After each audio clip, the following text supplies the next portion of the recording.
And unmute myself. Ladies and gentlemen, welcome to Loreweek. Plus, I don't know who this guy is. He roamed into my studio, and I'm not sure what's going on with this. I don't actually have security yet, so I can't actually deal with it. So I guess I'm stuck with them. I'm here to stay. I knew it. Now, what I normally like to do, I don't know if you've actually seen my own. Oh, I forgot to put on the background. God, I am just a brain dead today. What I normally like to do is I like to have a little bit of an intro thing before we really get to stuff I'm going to enumerate. So I figured for this Loreweek, why don't you go ahead and introduce yourself on the off chance that there's someone in my chat who does not know who you are. Oh, hi. I'm Mike from Dark Pixel Gaming, YouTube channel, where I almost 100% talk about Final Fantasy.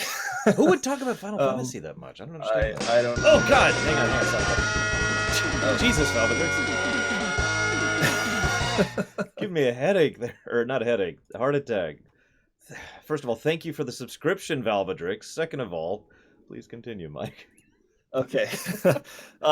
Anyways, yeah, we there's three of us who actually work on that channel, and we each kind of have like our own, how don't you call it, like passions in terms of like what parts of games that we really like to talk about. So I really like to talk about storytelling.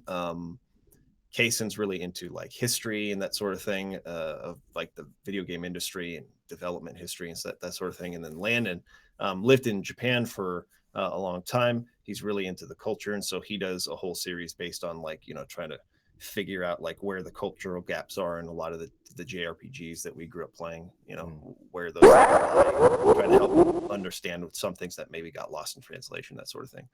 So that's the basics of it. But yeah, we love video games, and we love to talk about them, from a more of an analytical sort of view, and sort of delve deep and find out, like, get some more meaning out of it than maybe what's on the surface level. So that's what we're about. And they're awesome, and you should go watch them. Thank you. As I mentioned to them on the podcast that I was a guest star on theirs for, I've actually watched their stuff for the better part of like a year and a half, I think, at this point. Actually, no, that's probably highballing it now. I'm thinking about it. Sorry, it's probably been about a year since last fall. No, it had to have been before that, because I knew about you guys when you popped in. God, when was that? When did I do the Kingdom Hearts run? Because I knew about you before. Oh, that. yeah. Because Kaysen was watching you around then. He started watching you then. I think that was maybe a year and a half ago. Okay, maybe. I guess I wasn't eyeballing it. Oh, awesome. Okay. Woo! So, anyways, I've been watching them for a bit. They do good stuff. This guy here has done some voice acting. I'm actually jealous of him on that one. Oh. Yeah, and getting back to you on, I hope this doesn't derail the conversation too much, but on the Lore Theater, is that what's called? Yes, Lore Theater. Yeah, on Final Fantasy IX. We could chat about it afterwards, but I do have some interest. It just depends on how much time I can give to you. Yeah, I understand. For whatever role we want to pick, but I would definitely like to help out with those in the future. Awesome. I'm awesomed by that. So I think let's go ahead and start off. I got some questions from a few people. Let's go ahead and nail those first here. Okay, sounds good. Give me just a second. Get my timestamp. Got to get this timestamps. Very important. So the first question from some strange person who gave me a lot of fear earlier. What do you think of MMOs being put in the mainline numbered FF series instead of being side-released games, referring specifically to FF11, FF14? So I had a very strong opinion about this several years ago when I was, playing Final Fantasy XI for the first time. I am not an MMO guy. I never have been. I don't. And this is not to say that like all MMOs are bad or anything like that. It's just. You heard it here, guys. Dark Pixel Gaming hates MMOs. That's not far off from the truth. But, Kaysen and Landon, they grew up with the RuneScape. I played it like a little bit, so that's like one thing. But I just don't get into like the subscription model and like how grindy they are and how long it takes to do anything or get anywhere. And that's not speaking for all of them, just the ones that I've dabbled in. But Final Fantasy XI in particular, I just haven't ever enjoyed very much. So I've played Final Fantasy 14 a little bit more, and I liked that one a lot. And so when I go back to them for the review, because I do a Final Fantasy review series on my channel. When I go back to them, I'm going to give them like an absolutely fair shake and dive into all the content and really apply myself to like, okay, what is it that people love about these kinds of games and these experiences? So I'm staying open-minded about it, but I really don't feel like that those two games in particular should have been main numbered games. I feel like they should have been called Final Fantasy Online and Final Fantasy Online 2, kind of like Phantasy Star did. Yeah.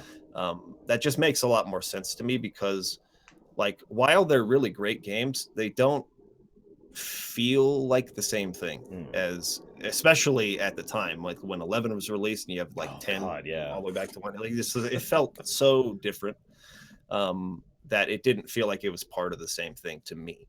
So I would say that I wish they had been called Final Fantasy Online 1 and 2, but at the end of the day, I guess it doesn't matter that much. It's just Final Fantasy 11. It's just what it is. It's the same thing. Oh, jeez. Get another heart attack. Everyone's trying heart attack. Thank you, Max Booker, for the fear. Very quick there. If I could just chime in as well. Obviously, the reason, and I can tell you from a marketing perspective, because I was actually in the MMO game briefly around FF11's era, they did it for the exact same reason they called Seiken Densetsu 1 Final Fantasy Adventure, and for the same reason they called the first Saga game Final Fantasy Legends. It's because the FF name sells, and they wanted people to be like, oh, it's a main FF. So yeah, and that was like the primary reason. And shrug. I'm not going to give my opinion on FF11 because it's almost universally negative. Yeah. Anyways, let's move on to the next question here really quick. So this one's an interesting question. I actually had to write this one out myself. It's a two-parter. The first is, do you think a writer should deliberately name drop things for the purpose of later setting development? And should the writer do all of the under the hood work before the name dropping, or should they leave it for the imagination later? And for our viewers, and I gave him the example just a bit ago, it's like the original Star Wars when the first A New Hope first came out, and he name drops things like the two most obvious ones are the Kessel Run and the Clone Wars, both of which are not explained at all. And going back and looking at Lucas's old notes, he had no idea what they were at the time either. So this is a tough question to answer, because I think like there's no really rule to live by here. I think that it could be done really well in a lot of different ways, because one thing that always bothers me is when a writer will bring up a concept like this that he knows, or he or she knows, that the audience doesn't understand yet, or doesn't know, or hasn't been explained, but the characters should know, and then the characters stop and explain something that, that they all know already. And it makes no sense for them to like I hate when writers do that, and that this dialogue only exists for the audience's purpose, to fill in the audience. And I think that that's just a sign of bad structure. Like, you have, if this is necessary for the audience to know all the details of right now in context of the scene, then that information should have been given earlier. But a lot of times what they can do is they can bring up a concept, not explain it, have the characters speak about it naturally as if they understand it, and then you can fill them in as the story goes on with bits and pieces as you're moving forward. And then by the end, in the scene where you need the context for that information, that will have been delivered in a really steady and progressive way. I'm trying to think of an example. I think I know one example that was really, really bad that I can think of off the top of my head.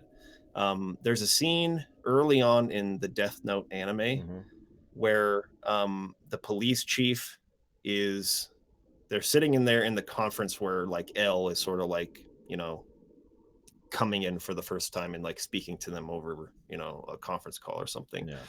And the new detective on his team says something about, he asks him a question. I can't remember exactly what the context was. He asks him some kind of question and he goes, "Oh, I forgot, you're new here and you don't know all this stuff." It's like, he just like comes straight out and just like tells the audience, pulls down this guy sitting next to me, by the way, he's like a new guy. Let me fill you in on like all this. Anyways, it just felt like really lazy in that way. It's like, okay, it's better generally when you can um, have the characters talk about things as if they're all aware and it makes sense within the world rather than like explaining basic stuff that they should already know. No, yeah, I agree. So that's kind of my thought on that. Completely. If I could give just as a related example of something I feel that it did very well was Uncharted 2. I don't know if you ever played that, Mike. Oh yeah. Oh yeah. Lots of in the flow. They don't just stop and say, as you know, we used to be together, and as you know, this. No. It's just kind of they talk about stuff, and based on the way they react, we pick up on it immediately because we can see how they react to terms and concepts and people. And I felt that was a good example of proper exposition rather than. Yeah. Uncharted 2 was really, really great with that, actually, because there was a great deal of time between the first and second game where things had happened. And yeah, like they did a really good job at just like subtly implying things and but in a way that was direct enough that it was clearly understood what had been going on. Yeah. So next question. Due to the massive success of Persona 5 and depending on the success of Dragon Quest XI and Octopath, do you think this will influence Square to once again revert back to a more turn-based approach, specifically regarding FF16, or at least a less action-oriented combat approach? Oh, I hope so. I knew it! Really you don't like hacky slashy. I knew it! Well, actually, to be fair, the action RPG genre is my favorite genre. I really, really like action RPGs.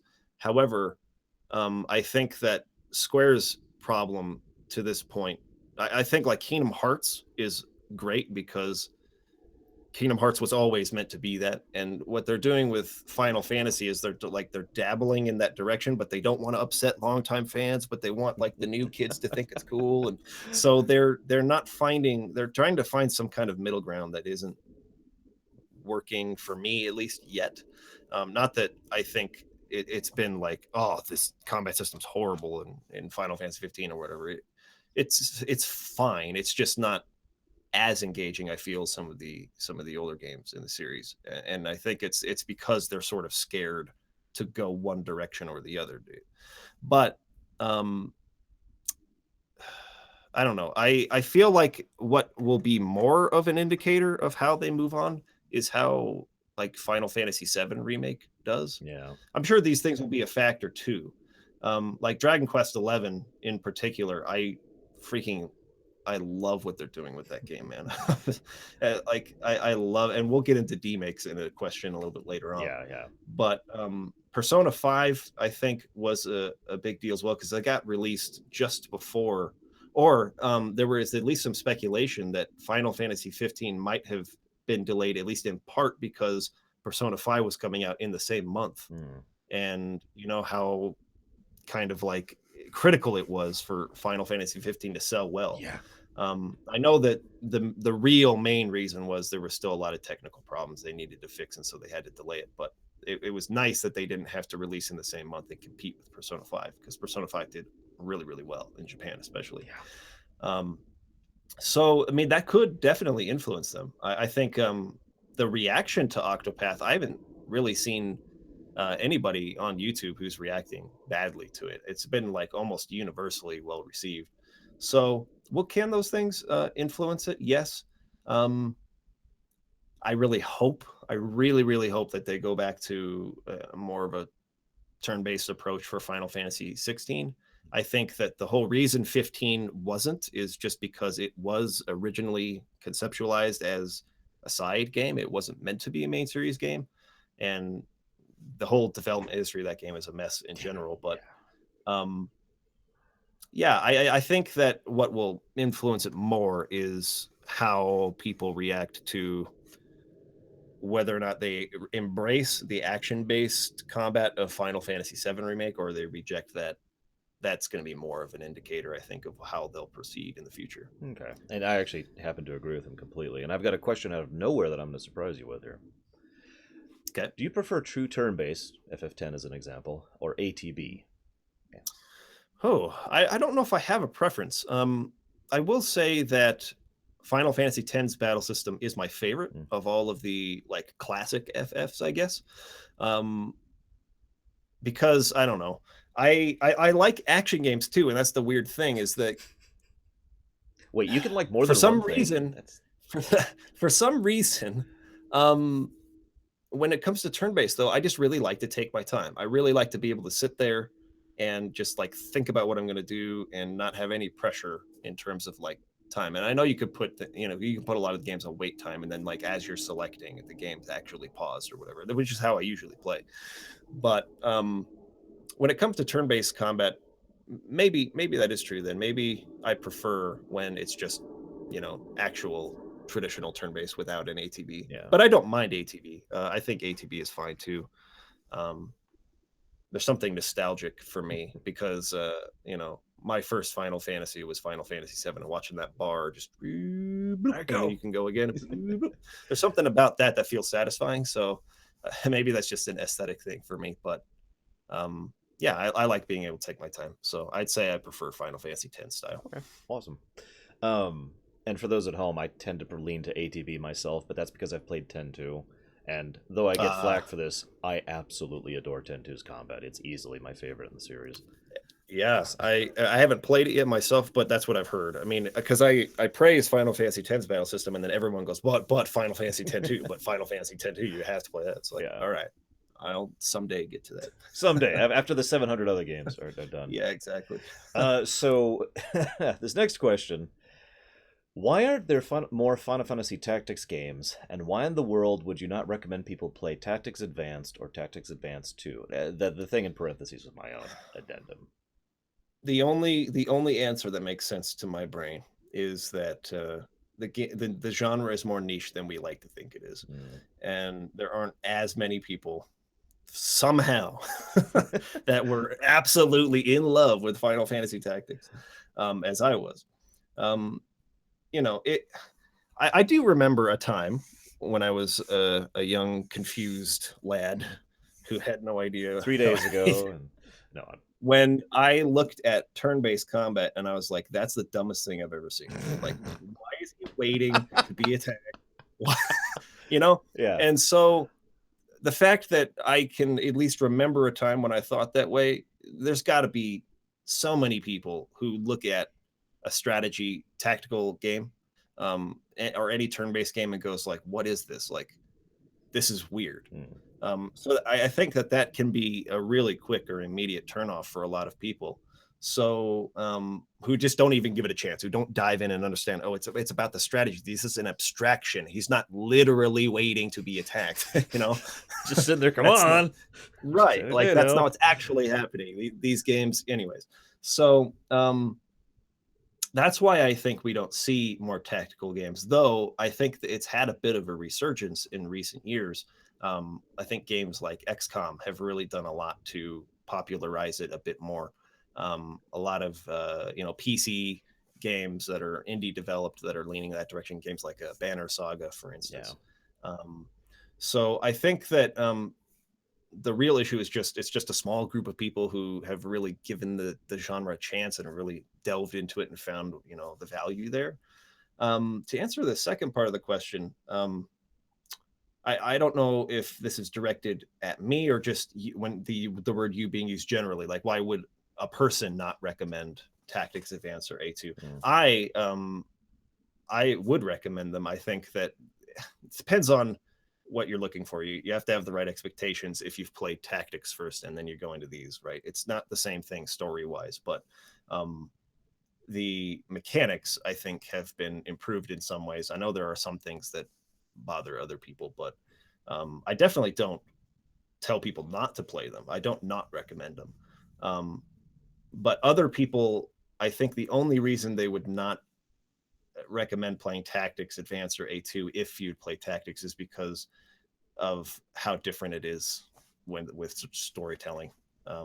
Just a very completely different tone, completely different thing altogether. So if that's why you loved Tactics, I know that the story is the reason Lore Runner loved Tactics. Then Tactics Advance and A2 are not the same thing. So that could possibly be a reason why. And just to toss in my own answer on that, Tactics A is actually a very well cohesive, well done strategy game that is better than Final Fantasy Tactics from a gameplay opinion, or from a gameplay perspective, in my opinion. I'm not going to spoil the story, but it's horrible.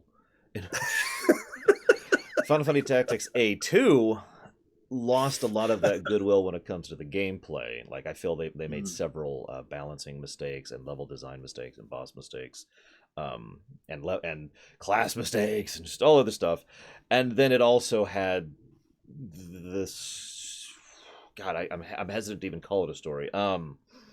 It had a sequence of events that happened, and no, in all sincerity, though, I'm not gonna lie, I cannot stand the stories of both games.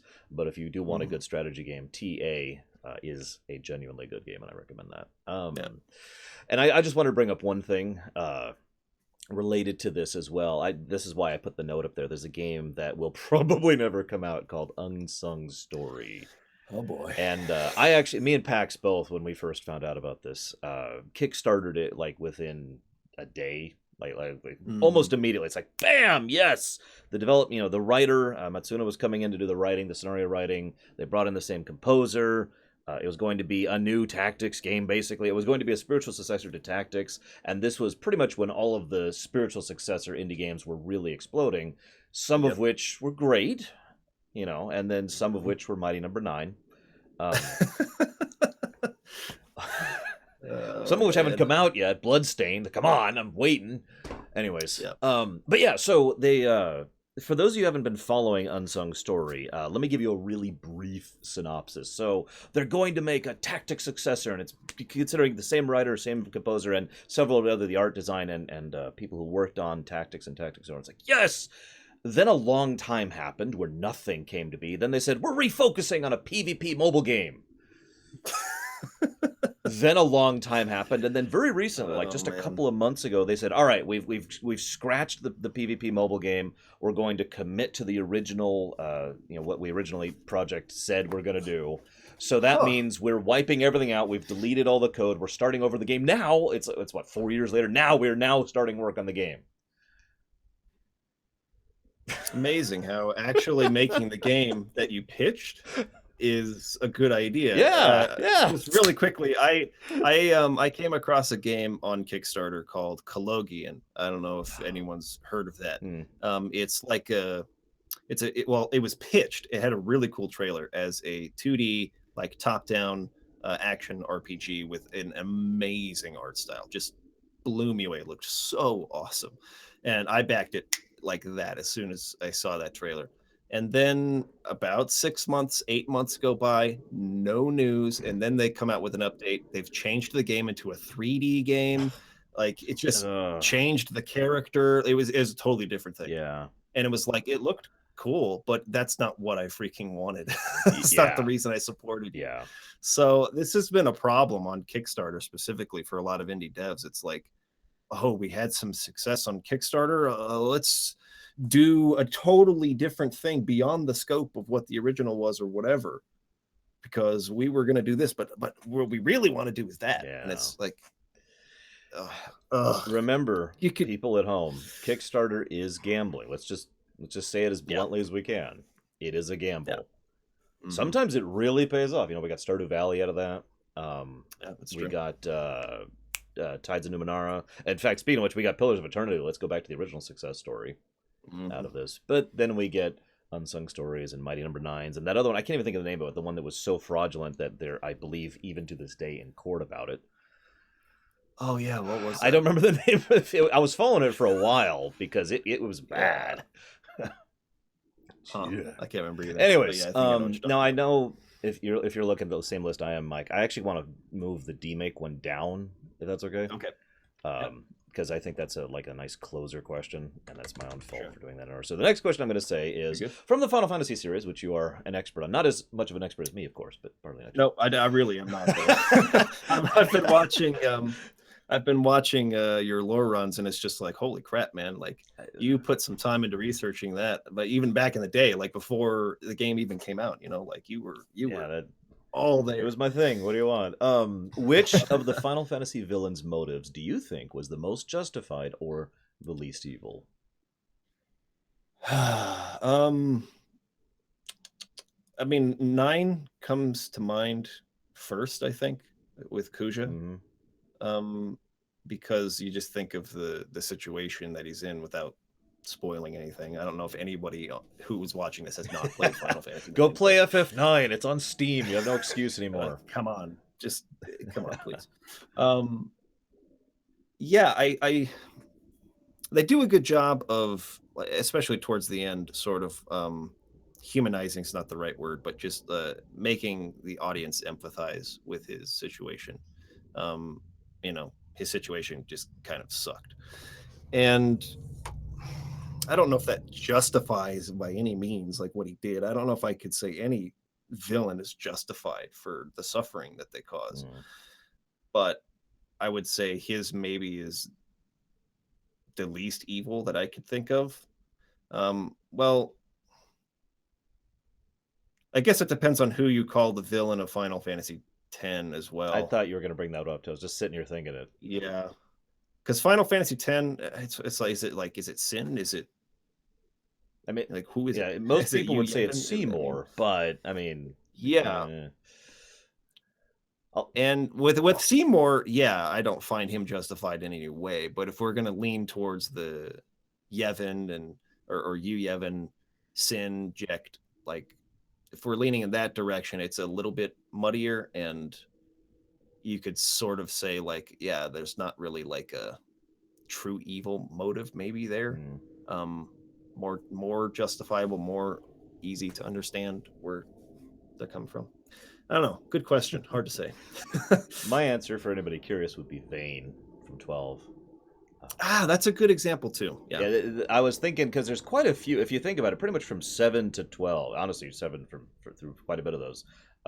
Most of the villains have more depth to them that add more, why, and make them less than just right.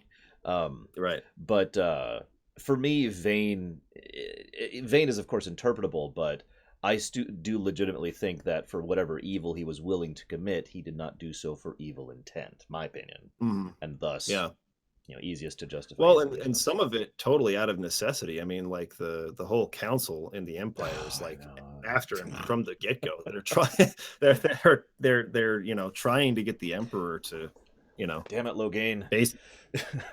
Yeah. So I mean, like, yeah, some of that could totally have just come from survival necessity. And he definitely doesn't come across ever as like an evil character necessarily. It's just someone who feels like he's willing to do what's necessary. Yeah.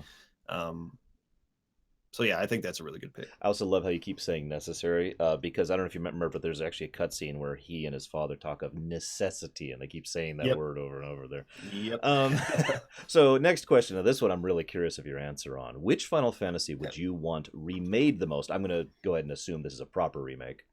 And would you like for that particular FF to have additional, I spelled that wrong, DLC to expand on the game's lore? Yes. So my perspective on remakes is that I'd rather have games remade that had like really high ambition and weren't able to reach that for whatever reason. It was the tech wasn't there at the time, whatever the case, they just didn't have resources, whatever. I think Xenogears is a great example of this. Like Xenogears actually properly being remade would be really useful because we could get the complete experience that maybe people felt like we lacked with the original game and with all the promise that it had. So with the Final Fantasy series, I feel like Final Fantasy VIII is the one that I would pick. Because I feel like there are balance issues with the game's mechanics and a lot of very easy ways to break the difficulty of the game, for lack of a better word. I think that they could have done a better job at restricting access to late game spells really, really early on for junctioning. And so there are some things there that I think that they could tweak. And then I think there's a lot they could do with what you're saying with DLC to expand on the game's lore and story to help it, like, not necessarily make more sense, but I think just like giving more information so that it's easier to follow there towards the end. And I don't think that it's necessarily like inconceivable or impossible to understand. It's just that like the flow of information is a little bit jagged for me. It sort of like really quickly delves into this whole time compression thing, and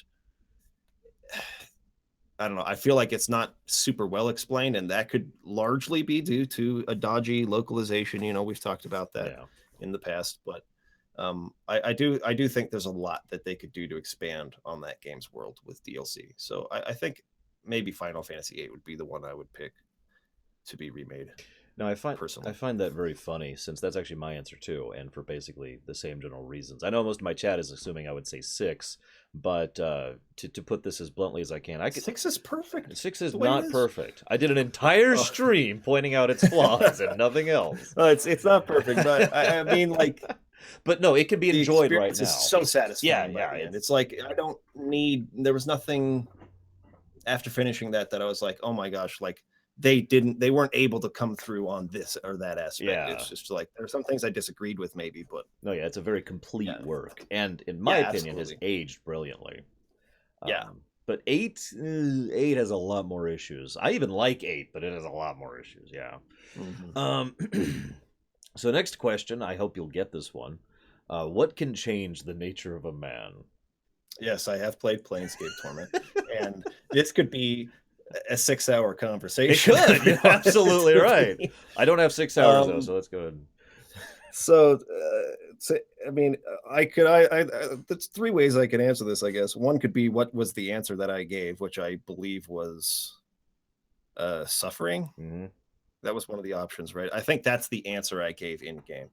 But you could also look at it as in, are you just interested in the +2 to your wisdom? What can change the nature of a man? Stats. I need a +2 to my wisdom because I'm a mage, and the end of the game is pretty tough for a mage. Yeah. So there's one avenue you could go. So I think you can tell her. I think you can tell Ravel something like a beautiful woman like you, Ravel, or something. I don't like even that. remember the full list anymore. It's been a little bit. But I think to answer the question more seriously, when you're taking the world into account, how the planes can sort of shift their alignment, which was a really, really cool concept, by the way. I thought that was awesome. Agreed. And considering the whole how the game is sort of centered on the whole like D&D system with alignment and stuff like that, I think if you're going to define the nature of a man as a man's alignment, then you could say tell a couple lies, kill some people. That can with that. So I don't know. I think maybe and again, this is something that could be talked about, debated about forever, but and it has online. But I think in the context of the game, maybe alignment is a good way to answer that. And the choices you make can change the nature of a person. The choices you make along the way. How you choose to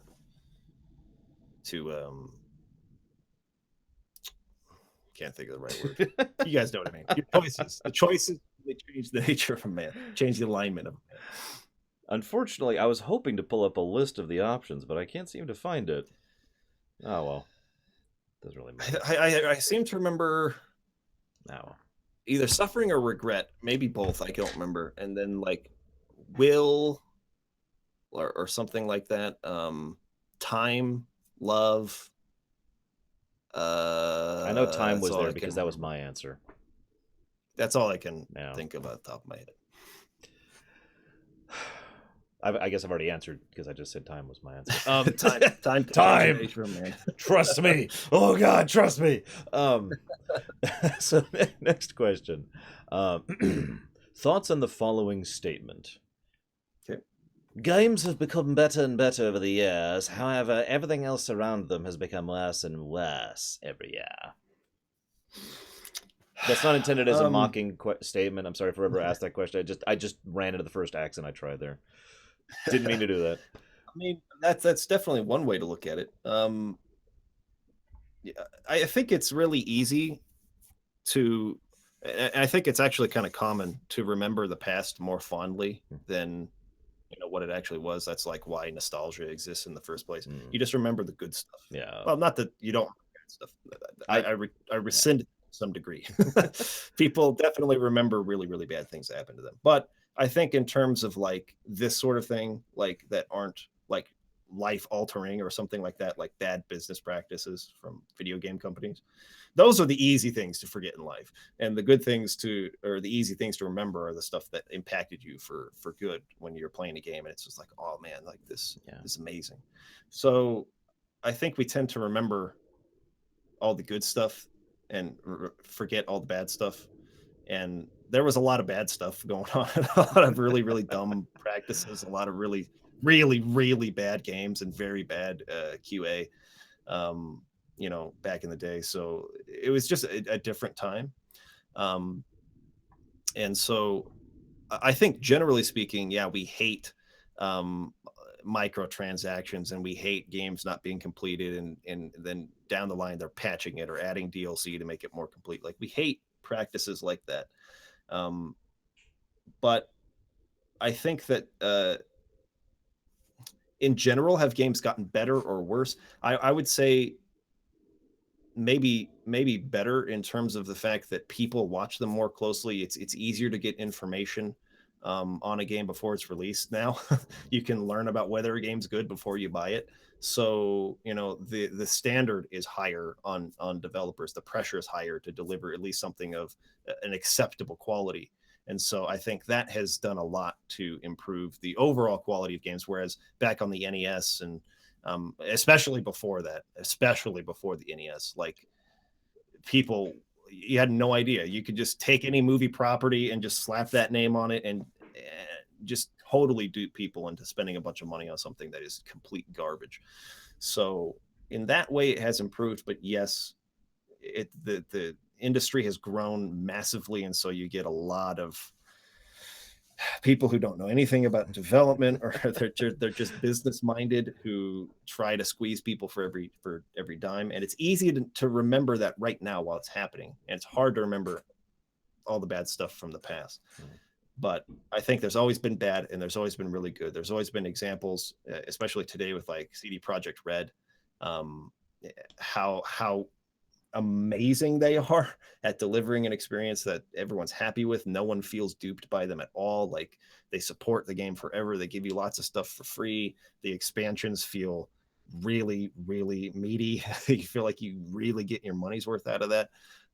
So there's example of companies doing that really well, examples of companies doing that really poorly. And I think that's the way it's always been, to be honest. So. And I actually agree with him. Obviously, I've talked about the subject several times myself. I'm just going to give a direct example of what he's talking about here. Empire Strikes Back is a movie that most people remember as being an amazing movie for good reason. Most people don't remember the insanely shady, near fraudulent levels of corporate bullcrap that went into the creation of that movie.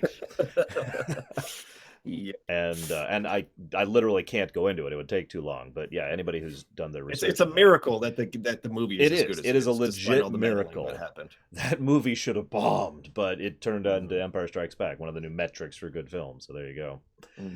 So yeah, again, this has been going on since forever. All that's changed is this has now become a business. The end. Yep. So final question from some rooks, I don't know, some weird dude. Anyways, regarding demakes and the video that you guys put out, I guess 2 weeks ago at this point, and Breath of the Wild's 8-bit version, could you guys, I guess that's us, possibly discuss that idea and what you'd like to see from it in the future if such prototypes were allowed to come to the market as bonuses or alternative versions? I think what Dragon Quest XI is doing should become a staple for at least Final Fantasy moving forward. Because the fan base is so divided on whether the modern or the past games are good. I guess it's not divided. It's divided, but it's not as divided as I'm saying. Most people appreciate the older ones, I would say, than the newer ones. There's a lot more people complaining about the newer games, but there are a lot of new fans too, who are really into the newer stuff, who didn't grow up with the older stuff like we did. So I just feel like that's such a perfect answer to that problem, is like, just give an SNES version, a PlayStation 1 era looking version, and a current generation looking version of it, and you should cover your bases with that. Mm. Um, I think it's a brilliant idea. I really, really like what they're doing with that. And so playing to and it's not just about playing to people's nostalgia. The game also has to be good, but playing to people's nostalgia in that way, giving them a choice of how they want to experience something, is really powerful. And I think that it could be very beneficial um, to a lot of different franchises. I don't think for every franchise. Obviously, new IPs are not really part of this conversation. Some like, I don't know. I want to say even something as old as like the PlayStation 2 era. I don't know if that's quite at the level where we can, let's demake something to look like it was came out on the On the PS2. PS2, It's like, what's the yeah, point of that, yeah. you know? Let's demake But I Shadows of the think Colossus. That's not going to do. yeah, it doesn't make any sense. So, but I do think for long running franchises like The Legend of Zelda, like Final Fantasy, like Dragon Quest, these are the games that have a history that go back into that time, that I think a lot of fans, they remember that time so fondly. And some of the best games that were ever made came from the 90s. Mm. And so they want games like that again. And so I think that for franchises like that were around at the time, it would be a great idea to make a new game that can be experienced like the classics, as well as for newer, younger audience members who weren't around and who have no need for that time. Yeah. So that's what I'd say. And if I could toss in my own perspective on that, or rather just a slice of my own perspective on that, because I talk for 7 hours at a time. The this last Friday I played another Metroid 2 remake, AM2R, and loved it instantly. I immediately fell into the gameplay, 2D sprites, very well animated, all that stuff. Now, it is worth noting that is a good game regardless of the presentation.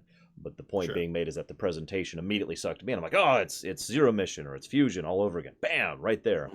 I had almost the exact opposite reaction when I fired up my 3DS yesterday to play the new 3DS one. Now, that's relevant especially because I really like the 3DS one, but that Yeah. gut initial reaction was, okay, we'll see. Mhm. And then they did really good stuff with it, and the aiming works really good. And the combat is amazingly smooth, and they really did some excellent level design, and blah blah blah blah blah. So, yeah, I think there's definitely a market for that. Now, let me hit you with the hard financial question: how do you make that Yeah. happen? That's the part that you'd have to ask the people who have the money. I mean, they obviously made it work for Dragon Quest 11. I don't know what the development was like, how they split it up. Like, we have obviously one team working on the 3DS version and one team working on the console version or whatever, but same director sort of like leading both, because they're essentially exactly the same game, Yeah. beat for beat. So I don't know. I mean, how did they pull that off? I would look at that as a model. And if the game, well, it has been very successful already in Japan. Yeah. And they're now bringing it over into other territories. So hopefully we'll actually get it here in the States for once. yeah, exactly. Sorry. But what surprises me actually is that in Japan, the PlayStation 4 version actually outperformed the 3DS version, Wow. if I'm not mistaken. And that's in Japan, Yeah, that happened. That's crazy, right? Yeah. So, because they're all about their handhelds and their mobile stuff. So, I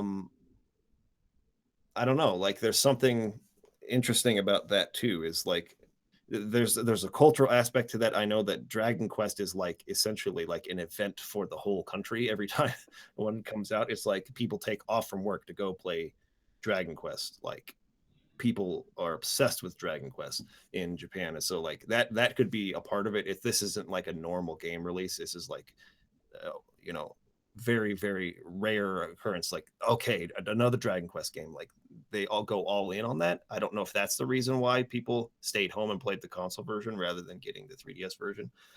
Not that they didn't get it, but you know what I mean. Yeah, I More understand. people got the PS4 version. So I don't know. I don't know how they allocated their resources there, or team size, or however it worked. But however they did it, I think the model worked really well, and that they should maybe look on improving that in the future, or um, just like replicating that on future projects, Yeah.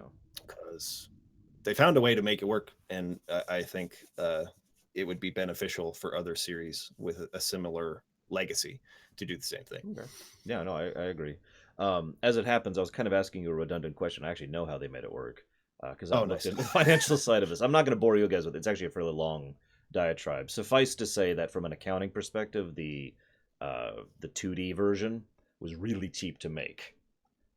That's what I would assume too. Because they Yeah. they did almost all of the actual work as far as man hours into the PS4 version, the full 3D version, and then there was a much smaller team that basically just converted it into a new Mm. engine. So most of the expense for the second one was actually just spent developing that engine to be modular at the beginning, so they could literally just copy paste scripts over and done. Yeah. And it works really well, apparently, from what I understand. Again, of course, I haven't played it myself because I don't have a Japanese thingy, but Yeah. yeah. Well, yeah, I would say like if that's the case, like, and I guess that's what I would have thought too, is that it wouldn't have taken too much to just sort of like demake the game, I guess. Yeah. As especially as the investment that goes into making the full console version. Mm. So when they can do it, when they can divert time to that, and they have the resources and the money for it, I think they should. Agreed. Just If they do it people. properly, like Dragon Quest XI did, because they walked into that Yes. ready for that. Yes. You know, if Yeah. I could see some companies pulling a little bit of bullet point syndrome here and being like, I'm gonna go ahead and do the same thing, and then not having the engine ready to go, not having the second team ready to go, and just okay, hang on, and then spending way too much money on something that's not going to sell as well, and then problems. Anyway, Yeah. so that's actually all the questions I have for you from our viewers. Thank you, viewers, for those Cool. questions. And now you're gone. No, I'm kidding. Let's actually talk about our real topics this week. 46 Good minutes. questions, guys. My goodness. So the first thing, this is actually a really short one, and it's related to Apple as well. So for those of you not aware, the NES Classics are being reproduced, and they're going to go ahead and start selling those again. And the SNES Classic production line has been extended so that it's going to be produced well into next year as well. Both of these things have also included a push from Nintendo proper to try and basically say, look, stop buying the frickin' scalper copies. It's not helping anything. And there's been a couple of comments that I've seen. Now, this is entering the realm of speculation, but I've seen some comments from Nintendo, and I've seen some data that suggests to me that the scalper problem is happening at the redistribution level, less than the personal level. In other words, that people like GameStop, like Amazon, like Best Buy, like Walmart, and Target are actively trying to make their own little extra bit of money by specifically catering to scalpers.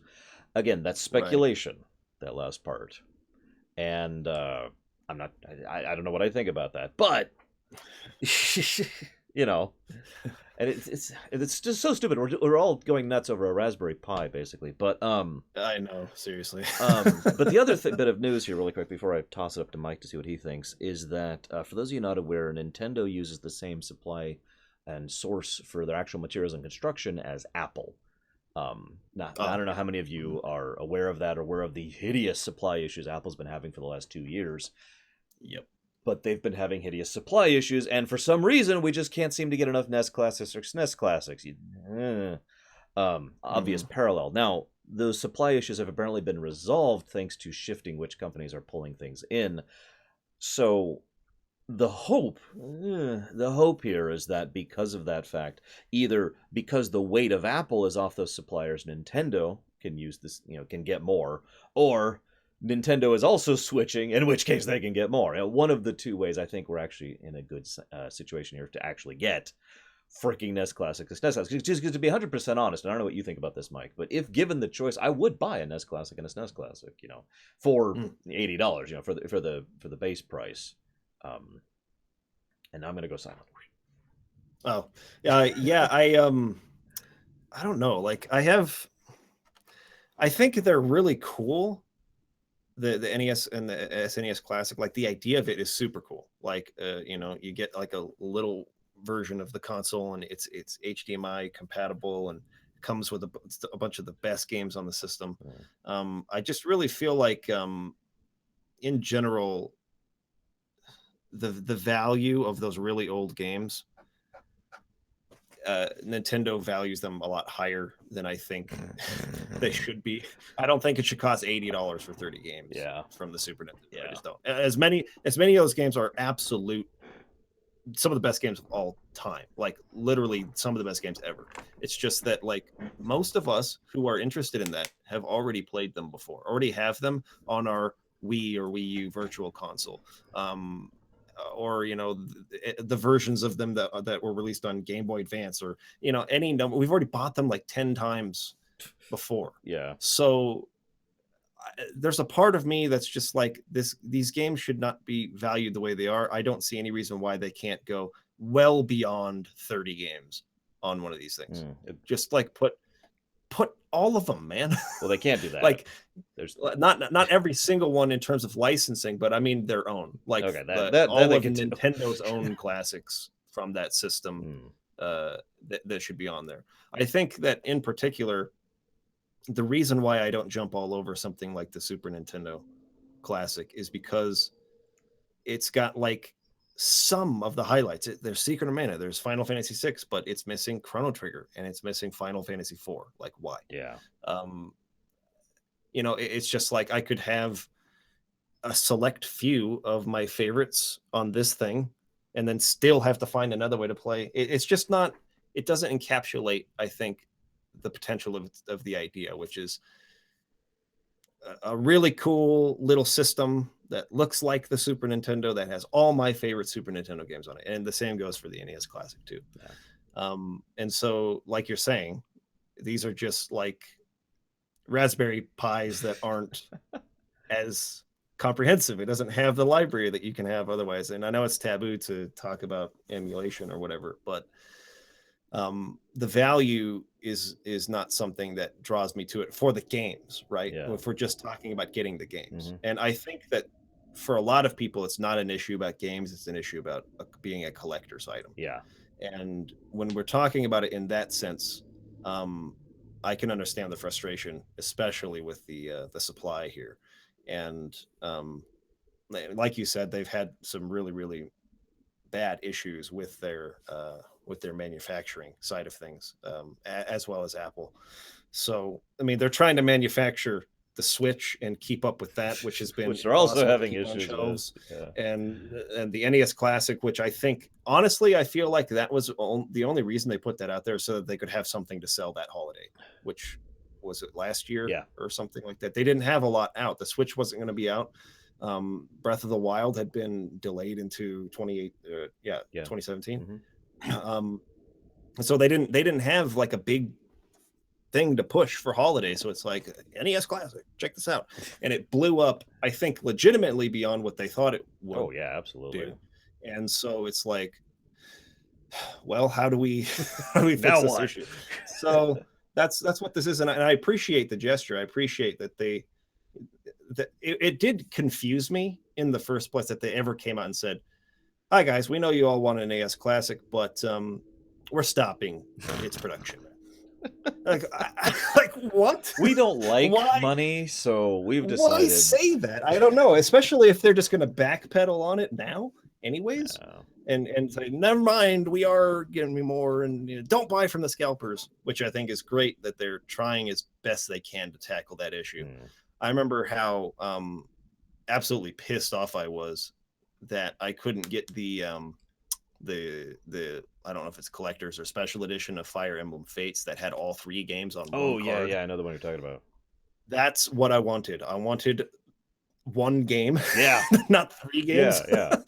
And I wanted that version of it, but I mean, oh man, the scalpers just like swept the floor with that and just drove the price way up, and I was so mad about that. So it's nice to see that they understand it's an issue. I know they can't take care of it altogether, but doing what they can is, I appreciate that. And as a collector's item, I understand the demand for it. So I think it's a really good thing that they're doing all they can, despite all of these issues they have with manufacturing and supply, to get that out there for people who are looking for it. So Yeah. I think it's an overall positive thing. And also to clarify something for anybody curious, I'm more interested in a NES and a SNES Classic as a collector than I am to actually play them, for reasons that I will not discuss on my channel. But I do want to share one thing, because I defend and bash Nintendo pretty much equally. I pulled up my 3DS right here, and I just got it. So so Metroid, the original Metroid, $5. The original Super Mario Brothers, $5. Zelda: Link to the Past, SNES, $8. Pokemon Blue, $10. That's ridiculous. Earthbound, That's ridiculous. $10. The Oracle games, $6. Yeah, this is just. I swear to God, they don't understand how to price their product. I legitimately think that someone involved in the process, because I've been involved in corporate pricing before, is just an idiot and doesn't know how to price their product. And yeah, I think that that's a problem that Nintendo has in general, because this is not a new problem. Yeah, this is not a new issue. I love I think it was Gabe Newell who said this quote, and it's not like a perfect quote, but he said something along the lines of like, the way that you beat the pirates is to provide a service that is more convenient than what the pirates are doing. And I feel like if you're really concerned about piracy, like Nintendo definitely is with emulation and stuff like that, for their classic games, you got to provide a service that's more convenient, which I don't know, I guess the eShop and the virtual console are fine to some degree, but you also just have to understand like what the games are valued at now. Yeah. And no one wants to buy Pokemon Blue for $10. Come on. Yeah, like, that's insane. You have to understand that's not more convenient for people than emulating it. And you need to make it more convenient so that people will just give you the $2. It's worth the $2 to avoid the hassle of emulating. Yeah. That's what you're trying to do. And right? If I could toss in really quick too, I personally do have a few virtual console games, just a few, because they are way too expensive. But it's for the convenience of having it on my 3DS. Being able to pull up, Earthbound is the big one I bought. Being able to pull up Earthbound while I'm out and about, or when I feel like lounging in bed because I'm sick or whatever, that's awesome. I do like that additional feature. And yes, if I went through a colossal hassle, I could get Earthbound on my phone, for example.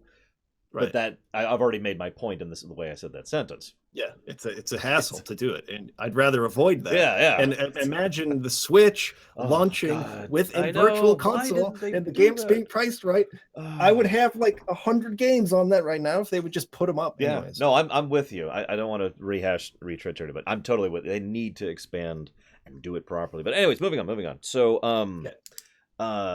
did real quick, did you actually see the Nintendo Direct that happened last week? I saw quite a bit of it. I don't think I watched every single little thing. I didn't watch like the Kirby games that they showed or whatever, but I did see most of the stuff I was interested in. So for this point, I just had things about the Nintendo Direct that were interesting. Things that jumped out to me immediately: Xenoblade 2. I was astonished at how much information was displayed. That's wow, really cool. And then Doom 4 and Wolfenstein 2 are on the Switch. I know everyone's already said this, but that is still surprising. Wow. I cannot believe that they're actually pushing for that. It's great. It's excellent. And by all accounts, both are excellent games. I am very likely to buy Doom 4 on the Switch for the portability and for the availability of the controller. Wolfenstein 2 I'm probably still going to pick up on the PC because I still get I've already paid for it, first of all, but second of all because I still want to do that premiere run of it. But I'm awesome that they're actually doing proper third-party support in addition to, and now this is important, in addition to strong first-party development. Swastikas in the stream. Everyone's talking about swastikas in the stream. Oh no. And Dragon Quest Builders is coming out on Switch. I feel bad for having bought it on the PS4 now. Yeah. Legitimately. I feel like a lot of games like that are going to come to the Switch soon, and then everyone's going to be like, oh, damn it. That's what I would have bought it on. I feel like Secret of Mana Remake is one example. Oh, I know. So. And so I just want to add in my own thing here. I am hopeful that Dragon Quest Builders 2, which I know they're already working on, comes out on the Switch. And I actually wanted to pause for a moment, Mike. I don't know what you think of the DQ Builders or that thing in general. Have you played the first one at all? I've not played DQ Builders, no. Do you have any interest in the Minecraft-y thing? Not me so much. Landon is really, really interested in it, though. When we were at E3 not in 2016. He played that one for quite a bit, and he was really, really impressed by it. He really liked it. So, Yeah, I'm um, honestly amazed at how they managed to take what is Minecraft and then turn it into something interesting. No yeah, offense, Minecraft fans, but it's kind of been done yeah, at this point. yeah, for sure. And I do think that they've put that sort of like special twist on it, and really made it feel like, Dragon Quest. And so I think it's really, really cool idea. It's just that it's maybe not for me No, yeah, personally, I but totally get that. Coffee, that's what yeah, I like to call it. yeah, exactly. And the last one, Mario Odyssey. Let me just ask a legitimate question. If Sure. slash how much are you hyped for Mario Odyssey? I Mario games in general baffle me because I I am all about story when it comes to the video games I really choose to spend a lot of time with. It's like I want a game where I feel like I'm enveloped into a world, I'm participating in a really good story. That's primarily why I play video games to start with. Hmm. But Mario and I have a special history together. Going back to when I was very young and playing the original Mario Brothers and Mario Brothers 3 with my older brother and stuff like that. We'd sneak out of bed super late at night, 3 and 4 year olds to play these games. Um, pulling the console into a closet so So, that so there'd be nobody can no light hear. in it. Yeah, yeah. Yeah. So for whatever reason, Mario has always just been like something that I have to get day one, and I just love those games, and the controls are so perfect. Yeah. I don't know, it's like the experience of playing Mario. It's not even a conscious thing. It's just like it feels right. It always just feels perfect.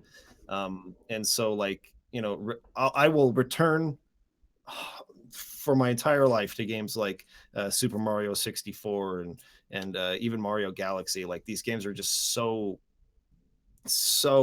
well made. Like the Mm. design is just immaculate. And so I'm absolutely stoked for Mario Odyssey. I played it a little bit at E3 this Oh, year. envy, envy.